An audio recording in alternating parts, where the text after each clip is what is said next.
आज हम सॉल्व करने वाले हैं आईटीआई फर्स्ट ईयर का वर्कशॉप कैलकुलेशन एंड साइंस का पेपर, जो मैं आपको इस वीडियो के माध्यम से आज का जो पेपर हुआ है उसको सॉल्व करके बताने वाला हूं। कैसा क्वेश्चन आपका आया था, किस तरह के क्वेश्चन आए थे, और यदि आपने आज का पेपर दिया होगा तो आप सभी का यहाँ पर कौन सा क्वेश्चन था और कौन सा क्वेश्चन का आपने कौन सा आंसर आपने सही मारा, सभी आप जान पाएंगे इस वीडियो के माध्यम से। तो वीडियो को कंप्लीट देखिएगा और चैनल पर नए होंगे तो चैनल को भी सब्सक्राइब कर देंगे। तो चलिए यहाँ पर क्वेश्चन से स्टार्ट करते हैं।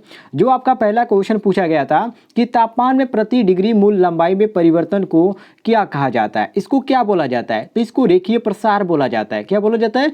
इसको रेखीय प्रसार बोला जाता है, जो कि यहाँ पर हमारा बी ऑप्शन मैच करा है। तो बी ऑप्शन हम बिल्कुल करेक्ट आंसर मारेंगे। यदि आपने बी ऑप्शन करेक्ट मारा होगा तो आपका बिल्कुल सही हो जाता है।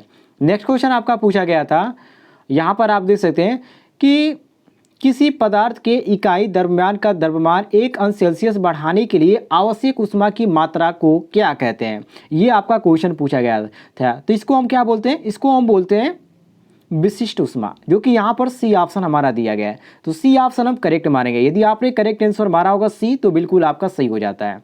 नेक्स्ट क्वेश्चन आपसे पूछा गया था कि रेफ्रिजरेटर में व्यापक रूप से उपयोग किए जाने वाला मटेरियल कौन सा है? थर्मोकोल या पॉलीयूरेथेन या ग्लास वूल या कार्क शीट? तो यहाँ पर आपका सही हो जाता है बी ऑप्शन, जिसको बोला जाता है पॉलीयूरेथेन। बी ऑप्शन हम बिल्कुल करेक्ट आंसर मारेंगे। अगला क्वेश्चन पूछा गया था कि मरकरी अर्थात पारे का क्वथनांक क्या है? ये क्वेश्चन मैंने आपको कल भी बताया था, क्योंकि ये इंपॉर्टेंट क्वेश्चन है और 2 बार ये आपका रिपीट हो चुका है। आज भी पूछा गया था। जितने भी स्टूडेंट व्हाट्सएप ग्रुप के माध्यम से जुड़े हैं, जो लोग यहाँ पर बताए कि सर ये क्वेश्चन आए थे, मैंने सारे क्वेश्चन यहाँ पर कवर किया और यहाँ पर मैं आपको एक छोटी सी वीडियो के माध्यम से इसका आंसर की दे रहा हूँ। तो सभी लोग मिला लीजिएगा। और यदि आपको यहाँ पर इसका आंसर की चाहिए तो मैंने लिंक इस वीडियो के डिस्क्रिप्शन में व्हाट्सएप ग्रुप का दिया हूँ। व्हाट्सएप ग्रुप का आप ज्वाइन होकर, यदि आप पेपर नहीं दिए, यदि आपका पेपर होता है, आप बता सकते हैं कि किस तरह के क्वेश्चन पूछे गए, उसके बाद मैं आपको इस वहाँ पर सॉल्व करके बता दूंगा। चलिए, नेक्स्ट क्वेश्चन आपसे पूछा गया था कि मरकरी पारे का क्वथनांक क्या होता है? तो इसका यहाँ पर सही हो जाता है डी, क्योंकि इसका होता है -38.72 सेल्सियस होता है, जो कि यहाँ पर हमारा डी ऑप्शन दिया गया है। तो डी ऑप्शन हमारा करेक्ट आंसर हो जाता है। अगला क्वेश्चन पूछा गया था कि कौन सी मशीन यांत्रिक ऊर्जा को विद्युतीय ऊर्जा में परिवर्तन करती है? ये भी आपका इंपॉर्टेंट क्वेश्चन है। अब ये जो आपका जनरेटर होता है, जितने यहाँ पर आपका जो सही हो जाता है बी जनरेटर यहाँ पर सही हो जाता है, क्योंकि जितने भी मैंने आपको जनरेटर से क्वेश्चन बताए थे उसमें से आपका 1-2 क्वेश्चन जरूर पूछा गया है। तो जनरेटर वाला वीडियो जो लोग नहीं देखे जाकर देख लीजिएगा, और भी हो सकता है कितना क्वेश्चन उठाया जाए, कोई आपका ठीक नहीं है। और जब तक एग्जाम होता रहेगा इस तरह आपको सॉल्व पेपर कराते रहेंगे। ये आपका बी ऑप्शन करेक्ट आंसर हो जाता है। सभी लोग मिला लीजिएगा। अगला क्वेश्चन आपसे पूछा गया है कि किसी कंडक्टर में इलेक्ट्रॉन का प्रवाह क्या होता है? ये भी आपका इंपॉर्टेंट क्वेश्चन है। देखिए, इसको हम क्या बोलते हैं? करंट बोलते हैं। किसी भी कंडक्टर में इलेक्ट्रॉन के प्रवाह को करंट बोलते हैं। ठीक है, तो ये आपका बी ऑप्शन करेक्ट आंसर हो जाता है। मिला लीजिएगा। अगला क्वेश्चन है, क्वेश्चन इसमें पूछा गया है कि क्या सर्किट में प्रतिरोधों को सीरीज कनेक्शन में समान होता है? यहाँ पर दिया गया धारा समान होता है, या वोल्टेज या प्रतिरोध या शक्ति। तो इसमें क्या समान होता है? जिसमें समान होता है धारा। मतलब कि सर्किट में प्रतिरोधों के सीरीज में यदि बात करें तो जो कनेक्शन होता है वो क्या होता है? एक दूसरे से जुड़े रहते हैं। तो ये आपका जो हो जाता है यहाँ पर जो सही हो जाता है वो आपका यहाँ पर ए ऑप्शन करेक्ट हो जाता है, धारा। अगला क्वेश्चन पे आते हैं।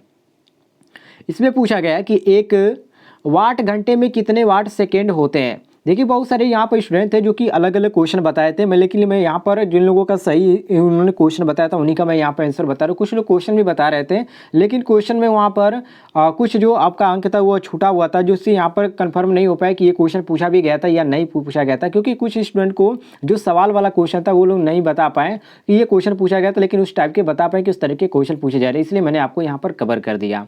तो यहाँ पर सी ऑप्शन करेक्ट हो जाता है, 3600 वाट सेकेंड होता है। सी ऑप्शन करेक्ट आंसर हो जाता है, इसको रट लीजिएगा। 1 वाट घंटे में कितने वाट सेकेंड होते हैं? तो 3600 वाट सेकेंड होता है।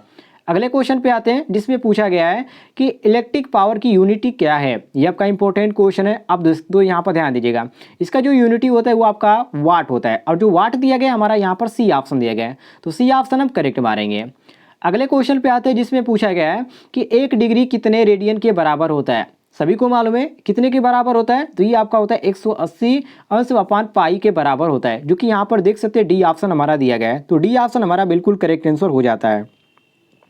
अगले क्वेश्चन पे आते हैं, जिसमें पूछा गया यहाँ पर कि यहाँ पर टेन थीटा का मान क्या होगा यदि साइन 4 बटे यहाँ पर 5 है, तो आपको यहाँ पर साइन के अनुसार यहाँ पर निकालना था आपका टेन थीटा का। तो ये बहुत ही आसान है, ये त्रिकोणमिति से आपका पूछा गया है। तो यहाँ पर आपका जो सही हो जाता है डी सही हो जाता है, 4/3 ही आएगा। ठीक है, कितना आएगा? 4/3 आएगा, इसका मान आप निकालेंगे। तो अगला क्वेश्चन पे आते हैं जिसमें पूछा गया था कि क्या सर्किट में प्रतिरोधों को सीरीज में कनेक्शन के में समान होता है धारा या वोल्टेज या प्रतिरोध ये शक्ति, मतलब क्या चीज़ समान होता है, इसमें पूछा गया है। तो इसमें क्या चीज़ समान होता है? तो यहाँ पर आपका जो धारा होता है वो समान होता है। ठीक है, यहाँ पर आपका ए ऑप्शन करेक्ट हो जाता है। नेक्स्ट क्वेश्चन आपसे पूछा गया था कि पदार्थ के कौन से गुण के कारण वह विद्युतीय के प्रवाह का विरोध करता है। ये भी आपका इंपॉर्टेंट क्वेश्चन है। तो इसमें जो आपका रेजिस्टेंस होता है उसका क्या करता है, ये आपका गुण के जो आपका यहाँ पर प्रवाह होता है विद्युत का, उसका ये विरोध करता है। तो ये रेजिस्टेंस होता है। ये आपका सी ऑप्शन करेक्ट आंसर हो जाता है।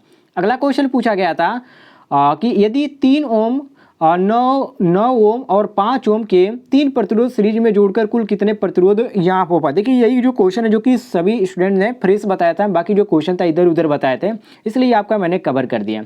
अब इसमें आपका सीरीज में, तो इसमें आपको करना क्या है, यहाँ पर इसमें आपको काउंट करना है 9 3 12 और 12 5 17। ठीक है, ये आपका कितना आ जाएगा? 17 ओम आ जाएगा। तो यहाँ पर देखिए 34 का जो आपका सही हो जाता है, सी ऑप्शन करेक्ट हो जाता है, 17 ओम। ठीक है, ये आपका जो सीरीज का सूत्र होता है सबको मालूम होगा। ये आपका जो होता है क्या होता है, यहाँ पर मैं लिख देता हूँ, R इक्वल आपका जो होता है R1 + R2 + R3 होता है। ठीक है, तो यहाँ पर R1 की जगह 3 रख दीजिए, R2 की जगह यहाँ पर 9 रख दीजिए और 5 रख दीजिए R3 की जगह। तो इसको आप सभी को काउंट कर दीजिए, मतलब जोड़ दीजिए, तो कितना आ जाएगा? 17 आ जाएगा। तो ये हमारा 17 जो सी ऑप्शन दिया गया ये बिल्कुल करेक्ट आंसर दिया गया है।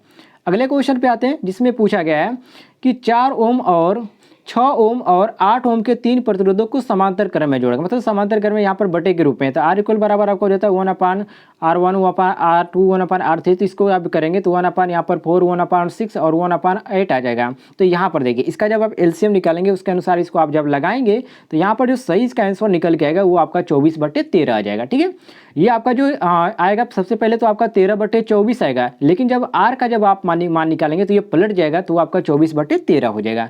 कुछ लोग यहाँ पर इसको ये सही मार रहे हैं, लेकिन ये आपका सही नहीं है। यहाँ पर आपका जो सही हो जाता है वो आपका ऑप्शन नंबर सी सही हो जाता है।